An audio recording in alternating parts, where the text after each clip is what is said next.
안녕하세요. 오유엔 초대석 함께 여는 미래 진행의 오승연입니다. 흔히들 지식은 책이나 암기를 통해서 얻어진다고들 하는데요. 하지만 정말 세상을 행복하게 살아가는 방법, 조직을 통솔하는 법, 또 미래를 준비하는 방법 같은 세상을 살아가는 데 필요한 지혜는 책으로 얻는 데 한계가 있는 것 같습니다.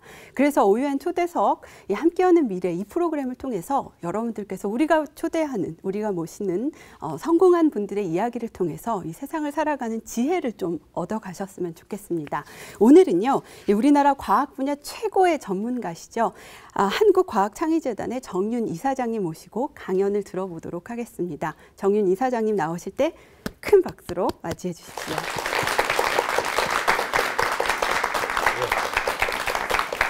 네, 이사장님 이렇게 어렵게 자리해 주셨는데요. 오늘 어떤 내용으로 강연을 해 주시려고 하시나요? 예, 오늘 강의 드릴 내용은 우리 인류가 어떻게 이제 발전해 왔고 또 이제 21세기 들어서 이미 이제 10년이 지나지 않았습니까? 그러니까 지난 10년 동안에 세계 질서, 경제가 어떻게 변화를 했고 또 이제 지구와 인류가 지금은 뭘 고민하고 있고 그걸 고민하는데 여러분들이 뭐 잘 아시겠습니다만은 과학기술이 어떤 해결책을 주고 또 어떤 역할을 할 거냐 그런 문제하고 그 다음에 이제 우리나라가 많이 성장을 하고 앞으로 이제 선진국이 돼야 될 텐데 그런 가운데 있어서 우리의 역량, 우리의 힘이 어느 정도 되는데 그걸 어떻게 잘 활용하면은 우리가 정말 세계 1등의 국가가 되겠구나 하는 그런 내용들을 말씀을 드리겠습니다. 네, 말씀하신 대로 우리나라는 정말 세계 10위 안에 드는 경제 대국이 됐는데요. 예. 이를 위해서 이 글로벌 시대에 대비해서 우리가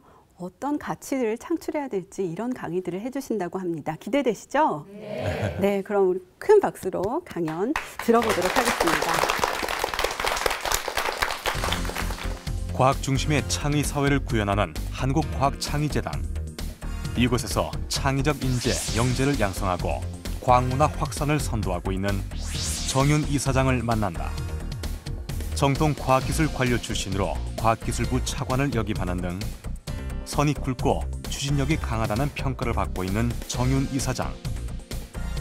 해외 주재관 생활을 통해 국제관계 업무에도 정통한 그는 대통령 표창 및 황조 근정 훈장도 수상한 바 있으며 현재 국민들과의 과학소통 및 창의 인성 교육을 위해 애쓰고 있다. 2008년 한국과학문화재단 이사장으로 부임한 이래 수학, 과학 교육 강화, 창의 인성 교육을 통해 한국과학창의재단으로 기관을 새롭게 변모시킨 그는 조직의 화합과 경쟁력을 높이면서 동시에 직원들에 대한 애정어린 관심과 이해가 깊다. 과학기술에 대한 지식을 국민들과 소통하며 청소년들의 과학활동을 지원, 과학문화를 확산하고 창의적 인재 양성에 앞장서고 있는 한국과학창의재단 정윤 이사장. 지금부터 그와 함께 글로벌 시대에 대응하는 세계 1등 가치 창출 전략으로 새로운 미래를 열어보자.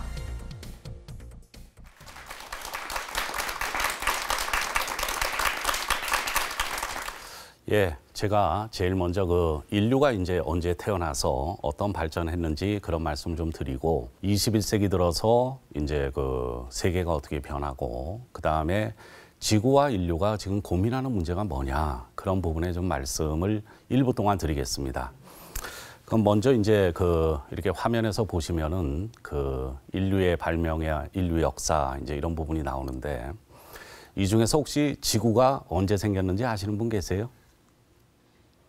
지구가 한 이제 뭐 빅뱅을 하든지 우주가 팽창을 하든지 그래서 지구가 한 46억 년 전에 생겼다고 합니다. 그러니까 굉장히 오래됐죠. 그리고 인류는 이 직립 인간은 지구에 한 250만 년 전에 태어났다고 그렇게 얘기를 합니다. 그러니까 지구가 생기고 사람이 태어날 때까지 아주 오랜 시간이 흘렀죠. 그죠? 그리고 또 이제 우리가 문명이라고 얘기하는 그러니까 이제 사람이 처음 생겨서는 다른 동물하고 마찬가지로 이제 떠돌아다니고 채집하고 자연에 대항할 힘도 하나도 없고 그런데 이제 문명이라고 얘기하는 인류가 이제 창조한 그게 한 10,000년 정도 됐습니다. 여러분 아시지만 뭐 수메르 문명이다, 메소포타미아 문명이다 이런 게 10,000년도 안 됐죠. 한 8,000년 되고 그랬는데 그럼 이제 어떻게 해서 인류는 다른 동물하고 달리 그렇게 문명을 이뤘느냐 그렇게 얘기할 때는 사람은 다른 동물보다 좀 머리가 좋다, 머리가 뛰어나다. 그다음 두 번째는 손이 자유롭다. 손이 자유로우니까 뭐 만들기가 좋죠. 그다음에 서 있으니까 좀 멀리 본다. 그런 면에서 이제 문명을 창출했다. 근데 한 10,000년 전에 이제 문명을 창출하더라도 한 200~300년 전까지, 그러니까 우리가 아는 산업혁명이 일어나기 전까지는 대부분의 사람은 물론 뭐 왕이나 귀족이나 그런 사람 몇 명은 있었지만 굉장히 어렵게 살았다. 그 당시에 뭐 유럽에 패스트가 오고 전염병이 오면은 인구의 3분의 1이 죽고, 그다음 뭐 기근이나 그다음 가뭄이 오면은 식량이 모자라서 인구의 몇십 %가 죽었다. 근데 산업혁명 이후에 사람이 하던 일들을 기계의 힘으로 하고, 우리가 아는 증기기관이나 이런 것들을 만들고, 그 이후에 뭐 자동차도 만들고 항공기도 만들고 인터넷도 만들고 페니실린도 만들고 이러면서 지난 한 200년 동안의 과학기술의 많은 발전이 인류에게 풍요롭고 건강하고 안전한 삶을 줬다. 이렇게 얘기를 하죠. 그러니까 여러분들이 그 65억 년, 200년, 그건 굉장히 짧은 시간이죠. 근데 이제 그게 감이 잘 안 오잖아요. 그죠? 그거 어떻게 생각하시면은 돈으로 해보세요. 돈으로. 그러니까 65억 원, 250만 원, 10,000원, 200원 하면은 굉장히 정말 짧은 시간에 우리가 이렇게 잘 사는 거는 정말 얼마 안 된 시간이다.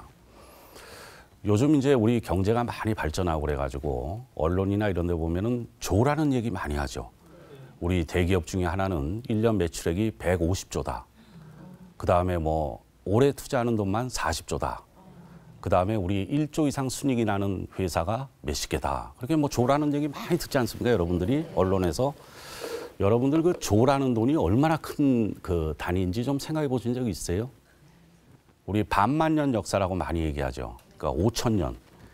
그 단군 할아버지가 그때 나라를 만들면서 매달 2천만 원씩 저금을 했으면은 지금 1조 되는 돈입니다. 그러니까 어마어마하게 큰 돈이죠. 그죠? 여러분들이 만약에 1조가 있으면은 매달 2천만 원씩 5,000년을 쓸 수 있는 돈입니다. 그러니까 대단한 돈이죠. 그래서 이런 수의 개념도 인류가 발전하면서 65억 년부터 이렇게 쭉 발전해 온 거다. 근데 그 정말 짧은 시간이다.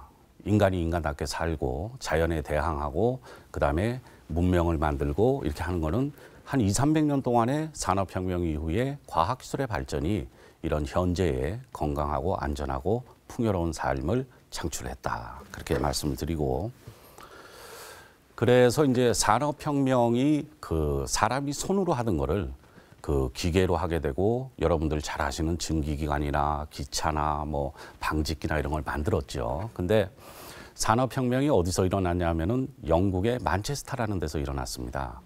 근데 만체스터에서 왜 일어났냐 하면은 영국은 그 당시에 세계에 그 식민지가 많았었죠. 그러면 어마어마한 면화가 인도에서부터 리버풀이라는 항구에 들어옵니다.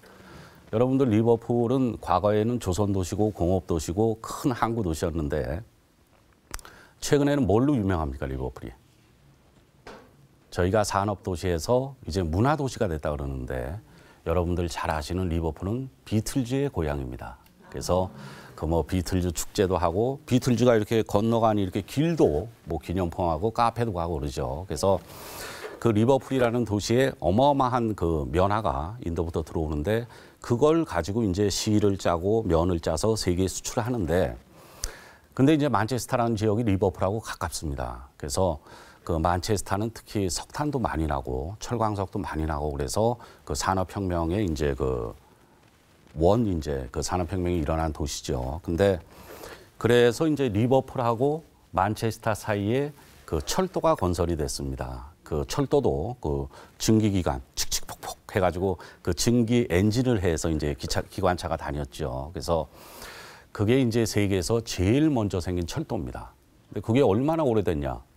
그게 1830년입니다. 그렇게 오래 안 됐죠. 지금 한 200년도 안 된 겁니다. 그러니까 한 200여 년 됐는데, 그래서 만체스터하고 리버풀 사이의 철도가 전 세계에서 제일 먼저 생겼고, 만체스터에서 산업혁명이 일어나서 방직기, 방적기, 증기기관, 기차 이런 게 생겼다. 그래서 여러분들이 다음에 한번 기회가 있으면은 만체스터 한번 영국에 방문해 보십시오. 그러면은 지금 그때 만들었던 방직기, 방적기나 증기기관이나 기관차가 다 있는데 그게 어디 있냐면은 그 세계 최초의 철도인 만체스터에서 리버풀을 가는 철도에서 그 당시에 지금은 만체스터 기차역이 거기 있지 않지만 그 당시에 만체스터 기차역을 개조를 해서 만체스터 산업기술박물관이라는 걸 만들어 가지고 거기에 이게 다 전시가 돼 있습니다. 그러니까 여러분들이 한번 가보시면은 인류 역사에서 사람이 하던 일을 250만 년 만에 기계가 하게 된 그런 역사의 현장을 볼 수 있는 좋은 기회가 될 겁니다. 그래서 인류가 태어난 지 오래됐지만 그 한 200여 년 동안 과학기술 발전, 그게 오늘날 이런 삶을 이루었고 또 21세기가 언제부터입니까? 2001년부터죠. 그래도 10년이 벌써 지났습니다. 그죠? 세월이 참 빨리 가죠. 그럼 지난 10년 동안 세계가 어떻게 됐냐? 그거 할 때 제일 먼저 세계화가 됐다 그럽니다.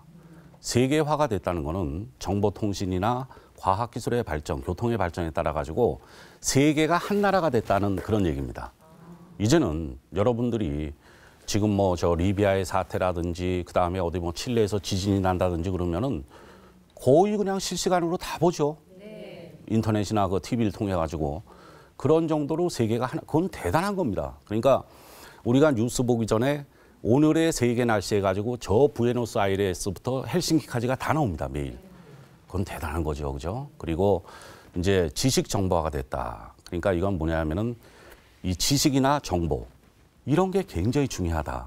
이제 사람이 살아가는데 힘쓸 일이 별로 없다. 힘쓰는 일은 기계가 대신 다 한다. 그러니까 과거에는 뭐 이제 일을 하려 그러면은 힘이 좀 들죠. 그러니까 땅을 가꾸고 농사를 짓고 물건을 만들고 나를 내면은 그러니까 여자보다는 남자가 좀 일하기가 좋죠. 그죠? 힘이 좀 있으니까. 그리고 또 한 명 있는 것보다는 10명 있는 게 낫죠. 근데 앞으로 시대는 그렇지 않습니다. 많이 아는 사람, 지혜로운 사람이 있으면 되는 겁니다. 그러니까 여러분들 중에 아마 요즘 이제 자제분이나 젊은 분들이 이 고용 문제, 취업 문제로 고민을 많이 하지 않습니까? 그러면은 지금은 경제가 안 좋아서 그런데 만약에 경제가 2배로 좋아지면은 고용이 2배로 느느냐고 생각하십니까?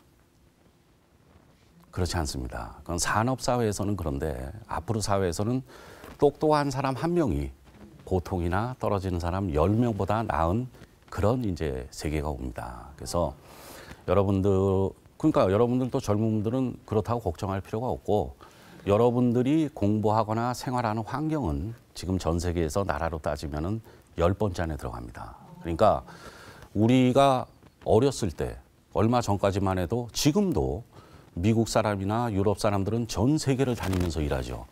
아마 우리의 인재들도 앞으로 전 세계를 다니면서 일할 겁니다. 그래서 지식 정보화가 되고 개방 자유화가 됐다. 그러니까 세계가 한 나라 같이 됐으니까 뭐든지 세계 1등 해야 됩니다.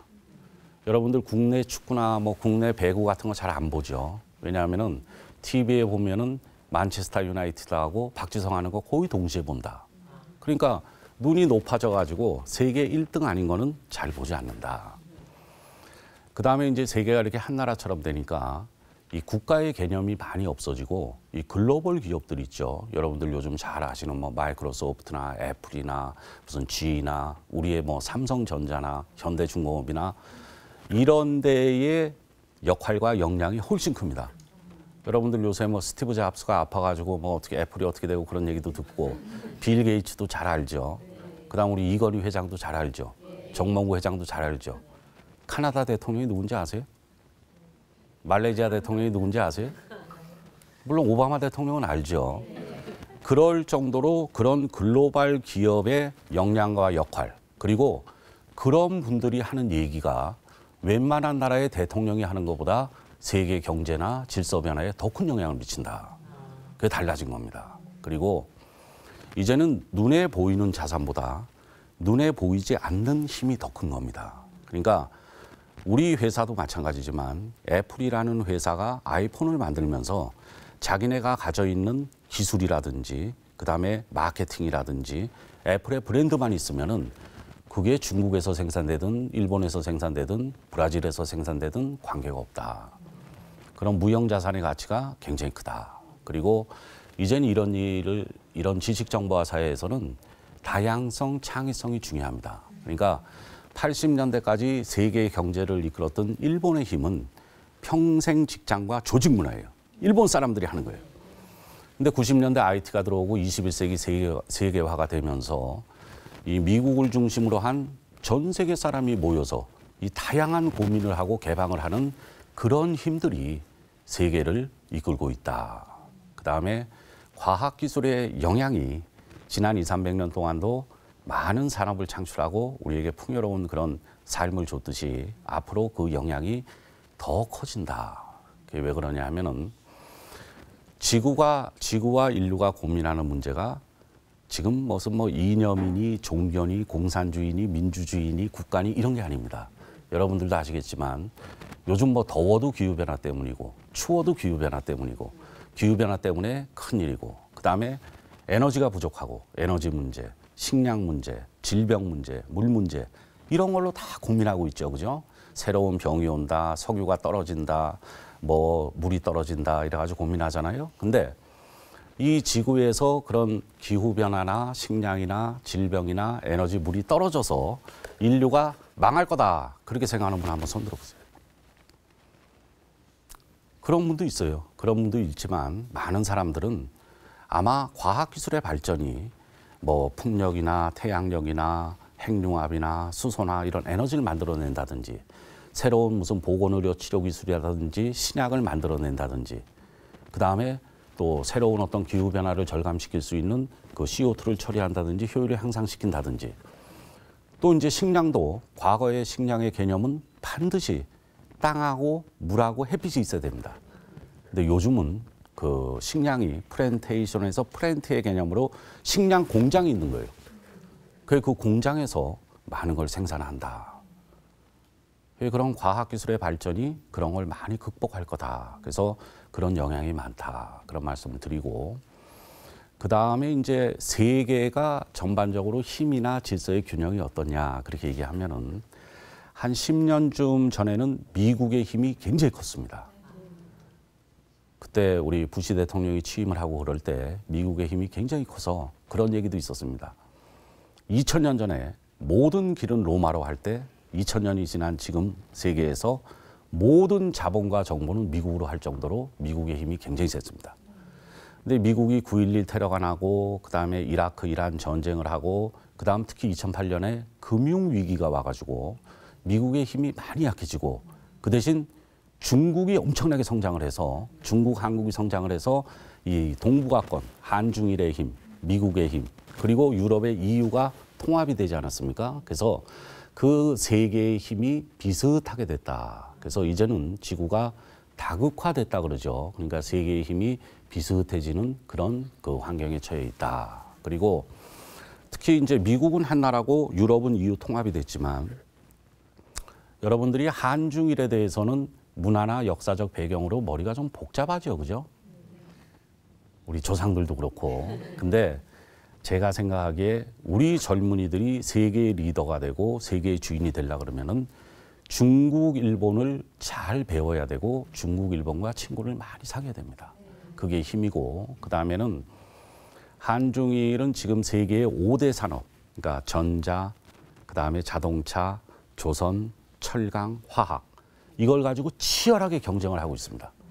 그런데 여러분들이 경쟁자가 있는 게 좋은 건지 없는 게 좋은 건지는 고민을 많이 해봐야 됩니다. 그래서 이 아시아, 특히 한국, 중국의 발전과 일본의 이 힘이 세계의 삼극 체제의 그 하나가 됐다. 그래서 질서가 그렇게 변화가 되고 있다.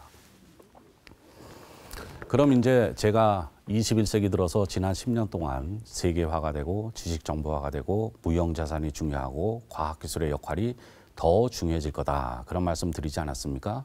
그럼 이제 앞으로 10년의 변화는 많은 사람들이 얘기할 때 지난 100년의 변화보다 더 많이 변할 거다. 그런 얘기를 합니다. 그래서 앞으로 10년의 지구와 인류가 추구하는 목표가 뭘 거냐. 그렇게 얘기를 하면은 일반적으로 아름답고 깨끗한 지구를 잘 보존해서 거기에 풍요롭고 건강한 안전한 그 삶을 추구해 나갈 거다. 그렇게 얘기를 합니다. 뒤에 부분은 인류가 항상 추구했던 거죠. 풍요롭고 안전하고 건강한 삶. 근데 이제는 계속 지구와 인류가 문제가 되는 게 아름답고 깨끗한 지구를 보존하는 겁니다. 그동안 너무 지구를 많이 썼다. 지구가 피곤하다. 환경이 무너졌다. 그래서 우리가 항상 요즘 쓰는 게 뭡니까? 지속 가능한 발전. 앞으로 계속 잘 될 수 있는 발전의 방향으로 나가야 된다. 그게 이제 큰 앞으로의 목표고. 그러니까 여러분들이나 학생들이 앞으로 뭘 하더라도 저 목표 중에 하나의 일을 할 겁니다. 그리고 이제는 지식의 시대가 아니고 지혜의 시대다. 그게 무슨 얘기냐면은 모든 게 감성과 마음을 같이 해야 됩니다. 지식은 자기가 컴퓨터나 책을 읽거나 해서 얻을 수 있습니다. 근데 지혜는 자기의 마음과 다른 분야의 융합과 다른 사람의 네트워크를 통해서 만들어가는 겁니다. 그러니까 전에 단품종 대량 생산의 산업사회에서는 지식을 가지고 하면 돼요. 근데 앞으로 다품종 대량 생산에는 그런 지혜가 있어야 돼요. 마음을 읽고 디자인이 있어야 되고. 그래서 우리 큰 기업의 R&D 센터, 연구개발센터도 몇 년 전까지 하면은 아마 제가 보기에 그 공학을 한 학생들이 많았을 겁니다. 요즘은 거기에 심리학이라든지 사회학이라든지 정치학이라든지 미술이라든지 예술을 한 사람들이 같이 일합니다. 그래서 그런 감성과 디자인이 합쳐진 이런 시대가 왔다. 그래서 여러분들이 인재도 마찬가지입니다. 국가도 마찬가지고 조직도 마찬가지고 사람이 과거에는 똑똑하면 됐어요. 이제는 똑똑한 인재, 똑똑해야죠. 근데 똑똑하고 정직하고 착한 인재가 돼야 됩니다. 여러분들이 잘 아시겠지만 기업도 한 20세기까지는 좋은 물건 싸게 팔아서 이윤을 많이 추구하면 좋은 기업이에요. 근데 요즘 기업은 어떠냐면은 다 뒤에 붙는 게 친환경, 윤리경영, 사회공헌, 착한 기업 얘기 많이 하죠. 여러분들이 슈퍼나 뭐 자동차 사거나 텔레비 살 때 막 기능 다 읽어보고 성분 읽어보고 사지 않습니다. 누가 만들었다 그러면은 아, 그 회사는 좋은 회사. 그거 사는 겁니다. 그러니까 여러분들이 함께하고 대화하고 체험하고 네트워크하고 이 좋은 환경에서 그런 것들이 많이 미래의 인재의 모습이다. 그래서 여기 자료에도 있지만 엘빈 토플러 같은 사람들이 앞으로는 보이는 것보다 보이지 않는 가치가 중요하다. 정신의식. 그 다음에 영성의 시대가 온다. 과학기술의 소통 이해가 굉장히 중요하다. 이제는 과학기술도 과학기술자의 몫이 아닙니다. 여러분들이 새로운 에너지를 쓰려면은 국민들이 알아야 되고 그런 제도나 정책을 같이 해야 되고 그런 같이 참여하고 이해하는 게 굉장히 필요하다. 그런 시대에 살고 있습니다. 그래서 여러분들이 앞으로 시대를 살 때 지성의 감성의 시대에 자기의 개발도 네트워크와 함께하고 그다음에 경험을 하고 이런 게 굉장히 중요하다. 이제는 무슨 고시방 같은 데서 몇 년씩 혼자 공부해가지고 그 사람이 판검사되고 이런 시대에는 끝난 겁니다. 그래서 그런 다양한 경험과 봉사와 배려와 똑똑하고 정직하고 착한 인재가 필요한 그런 시대입니다. 제가 변화를 말씀드렸고 그러면은 우리가 아는 이런 선진국들이 그런 미래 사회를 대비해서 뭐 하느냐 그렇게 물으면은 모든 나라가 다 뭐 한다 그러냐면은 첨단 기술을 잘 개발하고 우수 인재를 양성하겠다. 우리도 그러죠. 우리나라가 앞으로 잘 되려고 그러면은 우수한 인재를 잘 양성해서 과학기술 개발해서 세계 1등의 산업을 창출하겠다. 그런 거죠. 그래서 미국도 보면은 그런 수학과학 교육이라든지 그다음에 인재 양성이라든지 이런 부분에 많은 일을 하고 있고 또 미국은 IT 기반이 굉장히 뛰어난 그런 국가입니다. 그래서 항상 얘기를 할 때 작년에 6개월도 안 되는 시간에 혁명이라는 게 일어났다 그러죠. 그게 뭐냐면은 아바타, 아이폰, 아이패드다. 그래서 그런 미국의 IT 기반이 굉장히 뛰어나고 또 미국은 지형적으로도 대서양과 태평양에 어마어마한 연안을 가져 있죠. 그래서 그런 면에서 보면은 그 앞으로 미국이 또다시 세계 중심이 될 거다. 그렇게 얘기하는 사람들도 있습니다. 중국도 큰 나라죠. 중국은 정말 그 많은 사람들이 사는 나라입니다. 그래서 중국의 힘은 사람의 힘이라고 생각합니다. 특히 중국이 78년도에 개혁 개방을 했죠. 그리고 전 세계에 80만 명의 유학생을 보냈습니다. 그건 사람이 많으니까 우리로 생각하면 안 되죠, 그죠? 그래서 그 많은 30년 동안 보내가지고 지금 한 20만 명이 돌아왔다 그럽니다. 그래서 그 사람들이 그 중국의 아주 그 지식인들이다. 그리고 중국의 산업과 기술을 개발하는데 핵심적인 일들을 하고 있다. 중국이 과거에 비해서 지금 G2라고도 그러죠. 미국, 중국, 그리고 차이메리카라도 그러고. 그래서 앞으로 중국의 발전이 인류 발전에 많은 영향을 미칠 거고 중국의 사람의 힘이 중국 발전에 기반이 될 거다. 그리고 우리가 아시아에서 올림픽을 3번 했죠. 도쿄하고 서울하고 북경을 했습니다. 그죠? 그래서 어떤 자료에 의하면은 그 올림픽을 개최한 앞뒤로 10년씩은 잘 발전했다. 그러니까 한국이 88년도에 올림픽을 개최했다 그러면은 78부터 98까지 굉장히 잘 발전했다. 지금도 잘하고 있지만 북경이 2008년에 올림픽을 하고 그다음에 그 전 10년 동안 연 10% 이상 성장했고 지금도 잘하고 있습니다. 그래서 중국의 발전이 세계 발전에 큰 영향을 미칠 거고 특히 세계가 다극화되면서 한중일의 힘이 동반 협력 발전하는데 큰 영향을 미칠 거다. 저는 그렇게 생각을 합니다.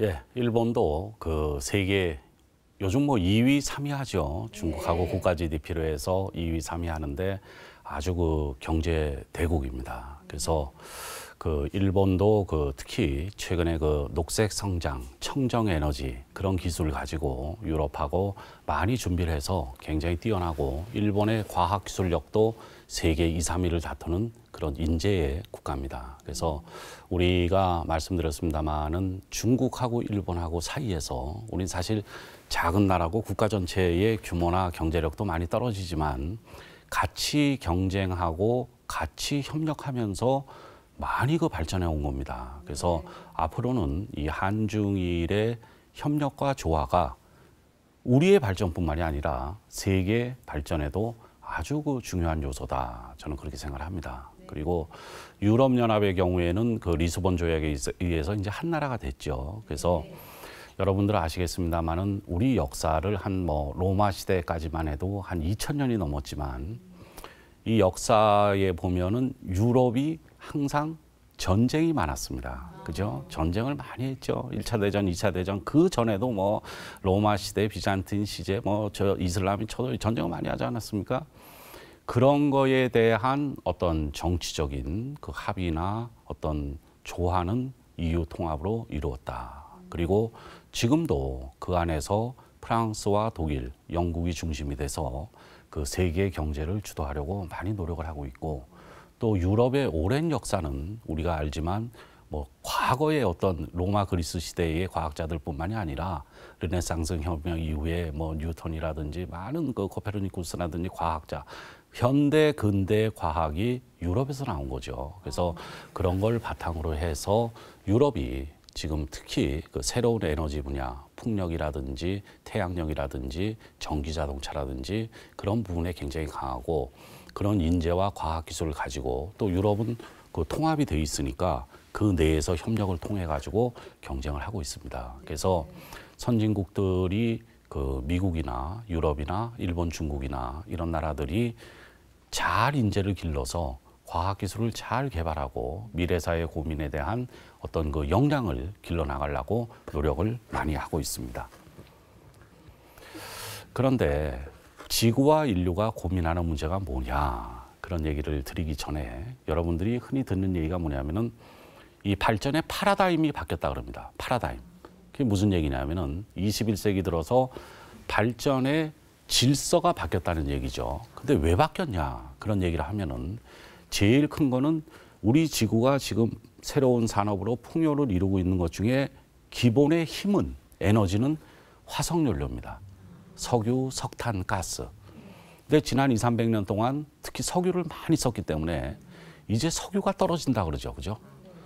그게 뭐 생산의 정점이 2020년이다, 2040년이 되면 떨어진다 그런 얘기도 하고 그리고 이제 앞으로 사람이 늘고 우리가 발전하려면은 지금보다 20년 후에 에너지가 2배가 필요합니다. 근데 석유가 떨어진다 그러니까 큰일 아니에요, 그죠? 또 하나는 모든 생활과 모든 사회와 모든 산업에 IT가 다 연결이 돼 있습니다. 그렇기 때문에 세상이 많이 바뀌었다. 저는 가끔 이렇게 출근하다 보면은 우리 집 앞에 빨간 우체통이 하나 있습니다. 근데 고민했죠. 저기다 누가 편지를 써가지고 거기다 넣냐. 우리 어렸을 때처럼 그런 우표는 뭐 파리바게트에서 파냐, 세븐일레븐에서 파냐. 요즘 집에 편지가 많이 오지만 무슨 뭐 고지서라든지 뭐 은행이라든지 백화점에서 엄청나게 오지만 근데 그중에 자기가 쓴 편지라든지 우표 붙어 있는 편지는 본 적이 없습니다. 그럼 우리 어렸을 때처럼 저기에 그러면 우체부 아저씨가 큰 가죽 가방 들고 하루에 2번씩 와서 뭘 가져가나. 내가 하루 종일 좀 지켜보고 싶어요. 그것도 IT가 많이 발전한 변화죠. 아마 그런 게 별로 없을 겁니다. 유지는 하지만. 공중전화 많이 있죠. 공중전화 사실 동전 넣고 거는 사람이 얼마나 될까. 모바일이 그렇게 많이 있는데 그런 것들을 하고 또 사람이든 국가든 조직이든 가만히 평온하면 잘 안 바뀝니다. 근데 우리가 2008년도에 전 세계적인 금융위기가 왔기 때문에 이래서는 안 되겠다. 새로운 산업을 찾고 새로운 기술을 개발하고 새로운 에너지를 확보해야 되겠다. 그래서 파라다임이 바뀐다는 겁니다. 그래서 인류와 지구가 지금 고민하는 문제가 기후변화 문제. 지구가 계속 더워진다. 이 더워지는 지구를 가만히 있으면은 생태계가 다 변하고 빙하가 다 녹아서 지구가 멸망을 한다. 생물종이 없어지고 그다음 육지가 다 잠기고 요즘은 뭐 추워도 기후변화 때문이라 그러고 더워도 기후변화 때문이라 그러잖아요. 이걸 해결해야 된다.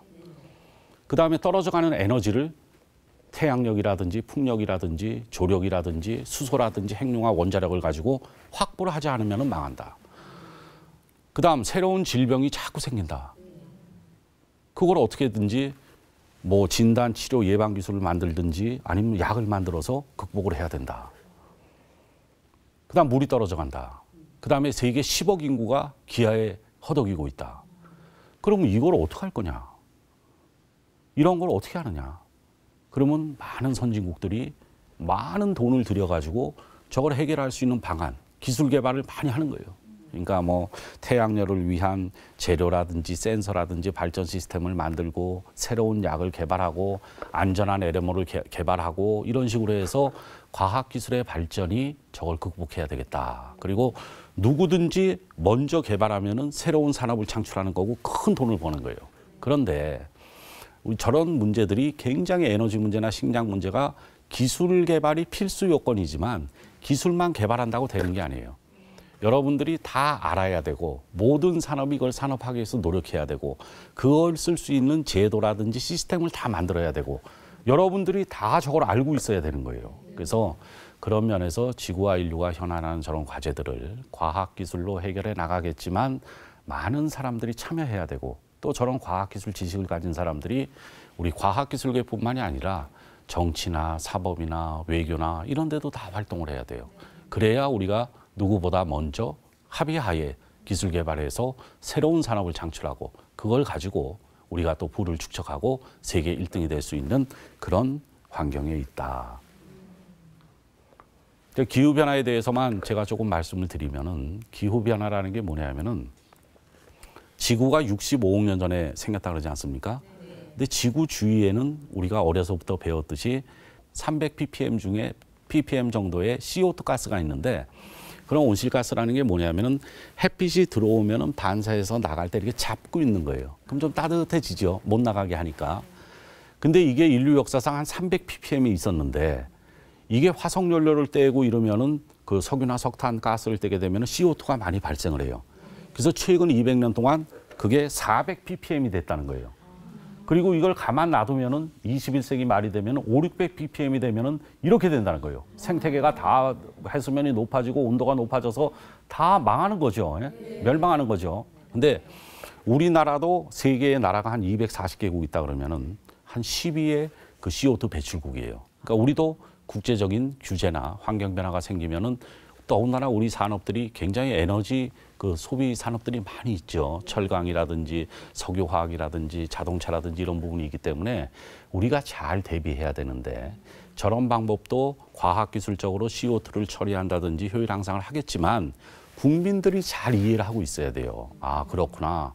그래서 우리가 불편한 거는 이렇게 감수를 하고 에너지 절약은 어떻게 해야 되고 같은 에너지를 씀으로써도 우리 경쟁력을 어떻게 높일 수 있느냐는 국민들도 잘 알고 정치하는 사람도 잘 알고 그다음 경제하는 사람도 잘 알아야 돼요. 그래서 그런 면에서 지구와 인류가 고민하는 문제들을 해결하는데 과학기술의 역할과 그 과학기술의 소통 대화를 통한 국민 참여 지지가 중요하다. 그래서 제가 오늘 일부 강의까지는 여기까지 그러니까 우리 지구와 인류의 역사하고 21세기 들어서 이 지구와 질서가 어떻게 변화하고 있고 미래가 요구하는 인재라든지 조직의 상은 무엇이고 그리고 지구와 인류가 고민하는 기후변화, 식량, 질병, 에너지, 물 문제에 대해서 과학기술이 어떤 역할을 하고 그 가운데 어떻게 잘 극복을 해서 우리가 선진국이 될 거냐 하는 그런 문제까지만 제가 오늘 말씀을 드리고 나머지 우리의 역량을 가지고 어떤 방법으로 세계 1등을 해나갈 거냐 그건 다음 시간에 말씀을 드리도록 하겠습니다. 고맙습니다.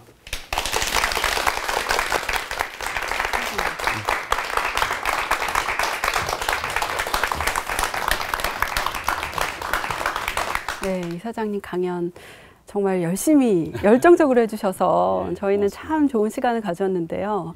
어떠셨습니까? 예, 뭐 저는 항상 그렇게 생각합니다. 우리의 여건이 빠른 시간에 많이 성장을 했기 때문에 그 세계가 변화하는 모습을 좀 잘 알고 우리가 전략을 기획을 짤 때 네. 그러니까 세계 한 10위권의 국민과 국가와 조직으로서 그런 좀 사고를 했으면 좋겠다. 그런 말씀을 좀 드린 거죠. 네, 그러니까 역사를 통해서 인류 문명이 어떻게 변화 발전되어 왔는지 또 글로벌 시대에 주목할 만한 변화는 정보화, 또 예. 세계화, 예. 또 무형 자산의 정말 예, 가치가 중요성, 많이 네, 높아가고, 예. 이런 것들 마지막으로 뭐 기후 변화 등에 대해서 이야기도 해주셨는데요. 예. 우리가 이제부터는 좀 뭐 개인적인 얘기도 좀 여쭤보고 예, 또 그러세요. 한국과학창의재단에서는 어떤 일을 하고 계신지 이런 얘기들을 좀 해보고 예. 싶습니다. 2008년 9월에 한국과학창의재단으로 확대 개편되면서 그 수학, 과학, 교육, 그다음에 창의적 인재 양성, 창의 인성 교육, 그다음에 교사 연수, 교과서 개발, 그리고 거기에 영재 교육. 우리나라의 수학, 과학 분야에 그 영재 교육을 하는 기관이 많이 있습니다. 영재학교가 4개 있고 과학고가 17개가 있고 또 뭐 영재 교육원이 있고 그런데 그런 분 육성하는 부분하고 또 하나는 이제 그 미래 사회의 변화에 대응하는 그 과학기술과 인문사회, 문화예술의 융합 이런 부분들의 일을 하고 있습니다. 네, 예, 말씀 들어보니까 우리나라의 인재들, 우리나라의 이제 예. 인재 양성을 위한 굉장히 많은 일을 예, 부담이 되실 정도로 많은 일을 하고 계신 건데요. 예. 아무래도 이 과학 분야에 계속 종사해 오고 계시기 때문에 여쭤보는 건데요. 강연을 하시다가도 우리나라 이제 1등이 돼야 된다 이런 예. 얘기를 해주셨는데요. 가능할까요? 특히 과학기술 분야에 있어서 말이죠. 저는 우리나라가 지금까지 발전한 동력도 저는 인재와 과학기술이라고 생각합니다. 그래서 우수한 인재들이 과학기술을 많이 개발해서 지금 세계 1등의 전자나 자동차나 화학이나 조선이나 이런 산업을 이룩하지 않았습니까? 그리고 앞으로도 우리나라가 발전하려고 그러면은 우수한 인재를 잘 양성하고 그걸 과학기술을 잘 개발해서 새로운 산업을 창출해야 된다고 생각을 합니다. 그리고 지금은 이제 그 지구와 인류가 고민하고 있는 문제가 에너지의 부족 문제라든지 식량의 부족 문제라든지 새로운 질병의 문제, 물의 부족 문제, 기후변화 문제가 결국 과학기술이 많은 부분을 해결하기 때문에 그런 과학기술에 국가 역량을 집중해야 된다. 네. 다만 우리의 우수한 인재들이 한국 사람은 정말 지혜와 열정이 뛰어난 민족이라고 생각합니다. 제가 뭐 거기다가 뭘 목표를 이루고자 하는 그 열정은 정말 대단하죠, 그죠? 네. 제가 어떤 재미있는 얘기를 하나 들은 적이 있는데 한국 사람은 고추가 싱거워서 고추장을 찍어 먹는다. 그러니까 보통 사람 고추 못 먹죠, 매워서. 네, 우리는 그렇죠. 고추장 찍어 먹습니다. 예. 그리고 무슨 뭐 설렁탕이나 갈비탕 같은 거 먹으면은 그 그릇도 무슨 독같이 생긴 그릇에 자기 앞에 와서도 펄펄 끓여야 되죠. 네. 그러니까 보통 사람 손도 못 댈 걸요. 그거 숟가락 넣고 그 자리에서 먹으면서 그 끓지 않으면 안 되죠, 우리나라 사람은. 그래서 시원하다 그러죠. 그러니까 네. 그런 그 열정을 가진 또 머리가 굉장히 뛰어나기 때문에 앞으로도 저희는 세계 1등 할 수 있다고 저는 그 확신하고 우리가 또 발전해온 짧은 시간의 과정이 상당히 그 우리 민족의 그 지혜라든지 열정을 바탕으로 잘해왔다고 생각하기 때문에 앞으로도 속도의 문제는 있지만 뭐 꼭 세계 1등이 아니더라도 세계 선진국가를 실현하고 잘 발전할 거라고 확신하고 있습니다. 아, 예. 갑자기 이렇게 기분이 좋아지는데요. 사실 우리나라의 과학 기술이 정말 이렇게 발전이 됐고 몇 년 더 지나다 보면 1등이 될 수도 있다라는 긍정적인 시각으로 보고 계신데요. 예. 글로벌 시대에서는 사실 세계 선진국들과의 비교를 안 할 수 없지 않습니까? 예, 과학 기술은 사실 그 시간도 필요한 문제입니다. 그러니까 오랜 그 유럽이나 이런 데서는 과학 기술의 미국이나 이런 데 역사들이 몇백 년씩 되지 않습니까? 저는 가끔 이제 어떤 분들이 우리가 경제력이나 그다음 과학기술력으로 보면은 노벨상을 왜 지금 못 따느냐 네. 그런 얘기를 하는 적이 있는데 그 노벨상은 보통 어떤 업적이 그 개발을 하거나 연구를 하게 되면은 그게 한 10년, 20년 검증을 받은 다음에 상을 줍니다. 지금 우리나라의 과학기술 역량이 평가하기에 따라서는 뭐 IMD 그 스위스의 국제경영대학원 같은 데서는 우리 역량을 세계 3위라고도 얘기를 합니다. 근데 사실 우리가 한 30년, 40년 과학기술 활동을 했다 그러면은 진짜 우리가 선진화되고 많이 투자한 거는 최근 한 10년 동안입니다. 그렇기 네. 때문에 조금 시간이 걸리고 그렇지만 우수한 인재를 바탕으로 짧은 시간에 굉장히 발전했다. 물론 우리가 아직도 미국이나 그 영국이나 일본이나 이런 나라에 비해서는 많이 떨어지지만 우리가 가져 있는 우수한 자원을 우리가 잘할 수 있는 분야. 예를 들어서 우리가 IT 같은 거는 지금 굉장히 잘하죠. IT 기술 같은 거. 그리고 앞으로 미래가 세계에서 필요한 그런 기술 분야를 잘 도출해서 또 다른 분야와 융합을 하면은 우리 경쟁력이 앞으로도 잘 발전해 나가리라고 생각합니다. 네, 맞습니다. 이 우수한 인재를 배출하기 위해서는 교육이 상당히 중요하잖아요. 예. 제가 이사장님께서 인터뷰한 내용을 좀 보니까 이 창의성과 인성이 골고루 융합된, 골고루 예. 조화된 그런 인재가 필요하다라는 것을 굉장히 강조하고 계시던데요. 이 창의성과 인성이 균형 있게 발달된 사람이다라고 하면 어떤 인재상을 말씀하시는지요? 예, 사람은 누구나 다 창의성이나 특성을 다 가져 있습니다. 근데 그게 이제 개발이 되고 가치를 창출하는 그 과정은 교육이라고 생각합니다. 그러니까 우리가 뛰어난 과학자라든지 뛰어난 경제인이라든지 이런 사람들이 주로 선진국에서 나왔죠. 그죠? 그렇죠. 그게 왜 그러냐면은 아무리 능력이 뛰어나고 재질이 있어도 자기가 집에 먹을 것도 없고 학교도 없는 데서 그걸 발현하기가 어렵습니다. 그러니까 우리의 교육 수준이 굉장히 많이 발전을 해 있기 때문에 우리의 그 뛰어난 인재들이 그런 과정을 통해서 상당히 그 세계 인재가 되리라고 저는 확신합니다. 네. 그리고 특히 이제 앞으로는 인재들이 이 똑똑한 인재뿐만이 아니고 그 제가 강의 중에도 말씀드렸습니다만은 기업의 변화나 조직이나 국가도 마찬가지입니다. 이 브랜드가 굉장히 중요합니다. 그러니까 어떤 나라 하면은 그 나라는 좋은 문화도 가져 있고 국민성도 착하고 뛰어난 인재들도 있고 인성도 있더라. 그런 게 굉장히 중요합니다. 그래서 이제는 그런 어떤 똑똑한 사람도 필요하지만 똑똑한 사람은 산업 사회의 그 어떤 그 핵심 될 수 있는 인물이고 앞으로 지혜와 영성의 글로벌 시대에는 똑똑하고 착하고 정직한 인재가 돼야 된다. 네. 그래서 저희 창의재단 중에 하는 일 중에 하나가 그 창의 인성 교육이라는 게 있습니다. 그래서 그걸 국어든 영어든 수학이든 과학이든 창의성뿐만이 아니라 인성을 개발할 수 있는 그런 수업 모델도 개발하고 학교 현장에도 하고 또 그걸 하기 위해서는 수업 방법이 과거에는 뭐 우리 여건이 나빠서 한 학급에 뭐 60명 있고 80명 있고 그러니까 1대1밖에 못하지 않습니까? 선생님은 가르치고 학생들은 듣기만 하고 평가는 계량으로만 하고 이제는 학생들이 한 30명이고 과학고 같은 데 가면 학생이 15명입니다. 그러면은 테이블로 앉아가지고 서로 대화하고 토론하고 실험하고 그런 데서 인성이 키워지는 겁니다. 그래서 우리의 교육 여건이 많이 발전되고 또 세계가 요구하는 인재가 창의성과 인성의 균형을 가진 인재이기 때문에 그런 쪽에 우리의 인재들이 앞으로 잘 개발되고 또 세계를 위해서 일할 인재들이 많이 육성되리라고 생각합니다. 네, 우리나라 여건이 많이 발전이 됐다고 하셨는데요. 아직까지는 좀 부족하지 않나 이런 생각도 드는데요.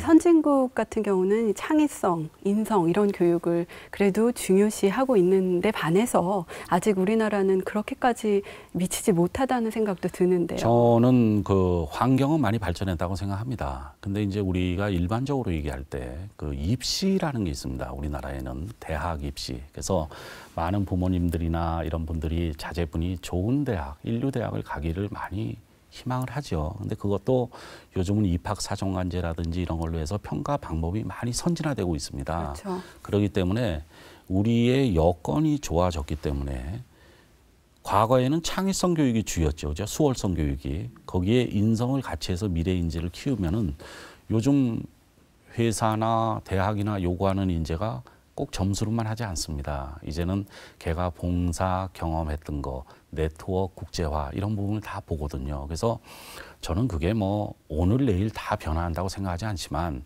이런 좋은 변화의 바람이 초중등 교육을 발전시킬 수 있고 또 초중등 교육의 그런 발전이 대입을 개선할 수 있다. 그래서 이게 선순환 구조로 가게 되면은 물론 우리가 지금 세계 1등의 최고의 교육 시스템을 가진 건 아니지만 긍정적인 방향으로 발전하고 있기 때문에 창의성 인성 교육도 균형을 갖춰갈 거다. 저는 그렇게 생각합니다. 네, 정말 이 시대에 정말 1등 인재다 하면 어떻게 보면 딱 스티브 잡스 같은 크리에이티비티, 창조력이 있는 사람이 떠오르는데요. 우리나라도 그런 사람들이 많이 배출이 돼야 될 것 같은데요.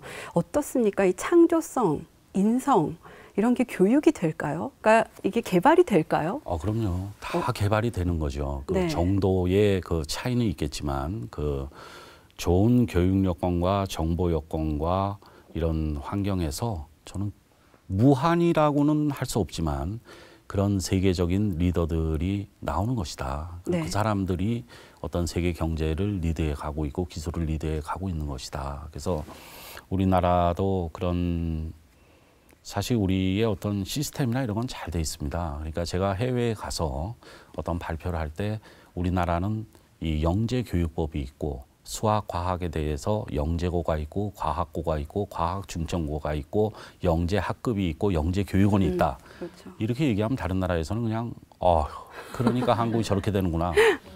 그럴 정도입니다. 그렇군요. 그래서 어떤 그 미국의 어떤 주에서 오신 분은 내일 아침에 자기랑 그 켄터키 주인데 켄터키에 가서 오늘 한 얘기를 그대로 좀 해달라. 자기네 그러기 너무 부족하다. 물론 우리가 좋은 시스템에 더 중요한 거는 그 안에 있는 콘텐츠와 자료와 선생님의 역량과 학생들의 열정이 더 중요하지만 그런 부분이 잘 돼 있습니다. 그래서 이 소프트웨어 부분에 그런 어떤 자료나 시설이나 또 우리 선생님의 경쟁력이나 이런 부분을 잘 높여가면은 우리 지금도 세계를 이끄는 인재들이 많이 있지 않습니까? 네, 그렇죠. 많이 하고 우리 인류와 지구의 발전에 기여할 수 있는 인재를 많이 육성할 수 있다고 생각합니다. 그렇죠. 우리나라 뭐 교육 제도 하면 오바마 대통령도 국정연설 때 한국을 그렇게 많이 언급하지 않습니까? 좀 긍정적인 내용이긴 한데요. 이런 창의력과 인성을 키우기 위해서 평소 생활 습관도 중요할 것 같은데요. 어떤 좋은 습관이 있을까요? 저는 예를 들어서 우리 부모님이 우리의 창의력을 많이 키우고 싶다 그러면은 좀 데리고 많이 다니십시오. 산에도 다니고 박물관, 과학관, 미술관에도 가고. 저는 우리 학생들의 요즘 모르겠어요. 좋은 점도 있겠지만 큰 문제 중에 하나가 뭐냐면은 너무 컴퓨터하고 핸드폰에 빠져가지고 혼자 있는 시간이 많다. 혼자 있는 시간에는 독서를 해라. 그리고 가능하면은 같이 있어라. 대화 토론해라. 그래야 미래 인재가 된다고 생각을 합니다. 그래서 컴퓨터라든지 이 핸드폰을 통해서 정보를 주고받고 지식을 습득하는 것은 중요한 방법이지만 너무 거기에 빠져 있으면 안 된다. 저는 그래서 항상 함께하는 교육, 1대1의 교육은 집에서 하든지 무슨 뭐 학원에 가서도 할 수 있는 거 아닙니까? 그러니까 학교에 좋은 여건이나 생활 여건이나 이런 걸 가지고 가능하면 부모님이 많이 좀 이렇게 견문을 넓혀주시고 그다음에 또 친구들도 좀 많이 사귀어서 요즘 형제도 작은데 서로 좀 뭐 뛰어놀고 대화하고 고민하고 이런 기회를 많이 주는 게 창의성 인성 교육의 좋은 그 발현의 계기가 될 수 있다고 생각합니다. 네, 예. 아, 우리 아이도 그렇게 좀 많이 데리고 나가서 그러세요? 그렇게 좀 예. 키워야 될 텐데요. 이사장님, 이거는 좀 개인적인 질문일 예. 수도 있는데요. 이 한 분야에, 과학 분야에 최고가 되기까지 전문가로서 예. 그런 입지를 얻기까지 아마도 우여곡절이 많았으리라는 생각이 드는데요. 우리 시청자분들께 또 이 프로그램을 아마 이사장님의 강연을 열심히 듣고 있는 여러분들께 나는 이런 인생에 참 즐거움의 순간이 있었고 이런 순간을 나는 이렇게 극복했다, 이런 얘기를 좀 해주신다면 어떤 게 있을까요? 저는 뭐 과학자는 아니죠. 그 이공계통을 전공을 하고 뭐 박사학위도 가져 있지만 이제 과학기술 정책과 행정을 오래 한 사람이고 또 이제 공공기관에 와서 기관장을 하고 있는데 제가 아까 중간에 좀 말씀드렸습니다마는 저는 모든 사람은 항상 감사하는 마음을 가지고 겸손한 게 중요하다고 생각을 합니다. 그런 사람을 남이 인정하지 자기가 스스로 어떤 그 자기를 높여서 인정받는 경우는 별로 없다고 생각을 합니다. 그래서 저는 뭐 이런 말씀 드리기는 그렇습니다만은 저는 뭐 대학이나 대학원에 공부를 할 때나 아니면 사회에 나와서 그 공무원으로서 공직에 있을 때 저는 항상 국가가 나한테 해준 게 많다고 생각했습니다. 그래서 저는 국가를 위해서 뭘 좀 내 자신을 좀 헌신해야 된다. 그런 마음을 많이 가져 있었습니다. 네. 그리고 그런 마음을 가져 있어서 자기가 즐거우면 자기가 성공한 겁니다. 그게 괴로우면 자기는 뭘 하든지 실패하는 거죠. 아무리 뛰어나도. 근데 저는 그게 좋았습니다. 네. 그래서 제가 27년간의 공직 생활을 했는데 그래도 제가 무슨 어려운 시기가 있었거나 그렇게는 크게 생각이 안 되지만 중간중간에 중요한 일을 결정을 해야 될 때는 있습니다. 네. 저도 사실은 그 대학원을 졸업하고 공무원을 하면서 3년이 지나고 나서 제가 다른 길을 갈까 그렇게 생각해 본 적이 있습니다. 그렇죠. 진로를 예. 선택하는 그 순간이 참 근데 중요해요. 그때 이제 우리 그 지금 뭐 자꾸 하셨습니다만 아버님께서 제가 또 사실 뭐 공부를 그렇게 학교 다닐 때 빼어나게 잘했다고는 제 자신이 어떻게 스스로 얘기하겠습니까만은 제가 이렇게 뭐 학생회장이나 학생회 활동 같은 거는 많이 했습니다. 그래서 이런 공직에서 봉사하는 게 좀 맞는 것 같고 또 아버지께서 너는 그냥 공무원을 계속해라. 그래서 그런 경우도 있었고 그 이후에도 어떤 결정을 해야 될 부분들이 있을 때는 제가 사회에 나와서 이렇게 알고 모신 분 중에 제가 뭐 선배라 그러면 선배라 그럴 수 있고 저보다 또 앞서가신 뭐 성각자까지는 아니시더라도 그런 존경받는 분들이 몇 분이 있습니다. 그래서 그런 분들하고 제가 항상 상의를 많이 하고 하는 편이죠. 그러니까 보통 이제 그 사람이 이렇게 살다 보면은 어떤 어려운 경우나 뭘 결정을 해야 될 때 이 상의를 할 사람이 없는 경우도 많이 있습니다.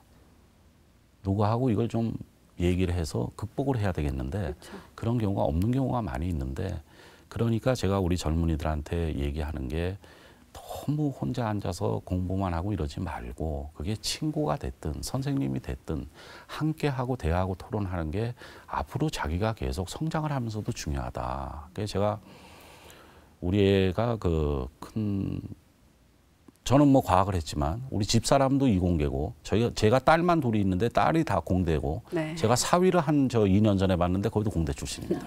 그건 내가 어째 뭐 자부심 있게 얘기할 수 있지만 우리 애가 언젠가 교환학생을 갔다 왔는데 저런 얘기를 하는 거예요.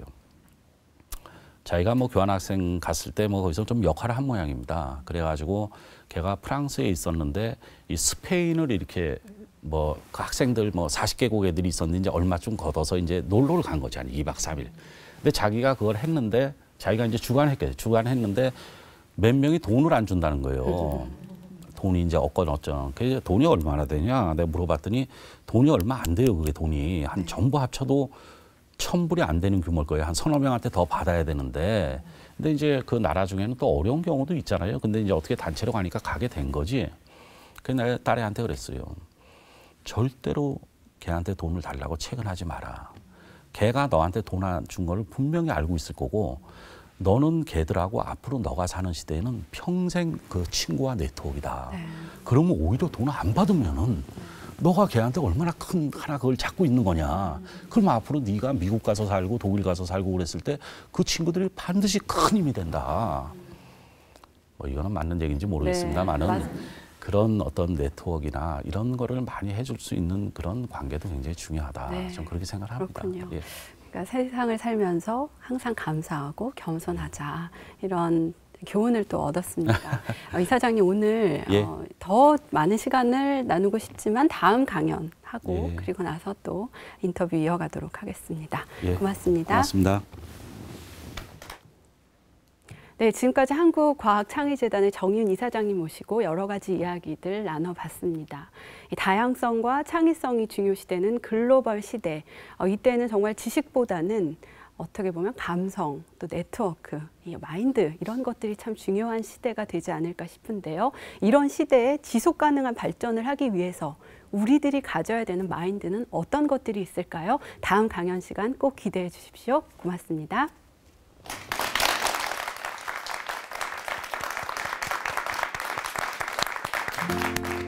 이제 학생들이나 이런 일반인들한테 좀 권하고 싶은 책이 하나 있는데 제가 책을 가져 나왔는데 이 일본의 교토대학 교수인 이 가마타 히로키가 지은 세계를 움직인 과학의 고전들이라는 책이 있습니다. 이런 한 20가지 우리 인류 역사상에 아주 그 중요한 과학에 관련된 이런 책을 정리한 건데 꼭 뭐 과학이 아니더라도 인류 역사상에 쭉 발전해 오면서 과학기술이 인류에 어떤 영향을 주고 그걸 가지고 인류가 어떻게 풍요롭고 건강하고 안전한 삶을 유지했나 지식을 얻고 또 지식을 통해서 자기 마음을 합쳐서 그 지혜를 얻는데 많은 도움이 되리라고 생각을 합니다.